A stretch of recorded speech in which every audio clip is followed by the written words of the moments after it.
আসসালামু আলাইকুম রহমতুল্লাহ। সরাসরি সম্পৃক্ত আছি ঐতিহাসিক চরমোনাই থেকে। দর্শক, আপনাদেরকে দেখানোর চেষ্টা করতেছি চরমোনাই জামিয়ার বর্তমান অবস্থা। যে যেখান থেকে ভিডিওটা দেখছেন, ভিডিওটা ভালো লাগলে অবশ্যই শেয়ার করবেন, নিজে দেখবেন, অন্যদেরকে দেখার সুযোগ করে দেবেন। যারা এই পেজ এবং ইউটিউব চ্যানেলটার সাথে নতুন আছেন তারা পেজটি ফলো করবেন এবং ইউটিউব চ্যানেলটি সাবস্ক্রাইব করে আমাদের সাথেই থাকবেন নিত্য নতুন ভিডিও পাওয়ার জন্য। আজকে আপনাদেরকে দেখানোর চেষ্টা করতেছি রৌদ্রোজ্জ্বল চরমোনাই জামিয়া। দীর্ঘ দুদিন যাবৎ ভারী বর্ষণ বৃষ্টির পরে আজকে আল্লাহ তাআলার রহমতে রৌদ্র দেখা গেছে।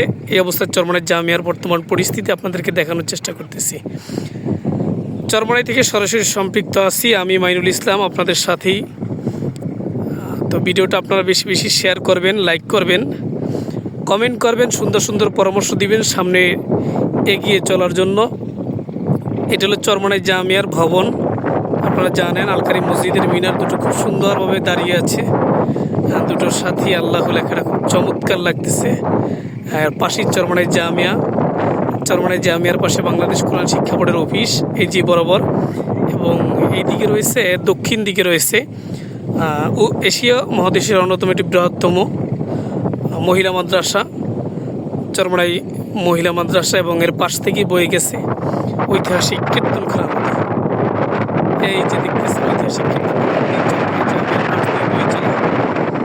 তো ভিডিওটি শেয়ার করবেন, বেশি বেশি লাইক কমেন্ট করবেন, সুন্দর সুন্দর পরামর্শ দিবেন, আমাদের সাথেই থাকবেন। আসসালামু আলাইকুম।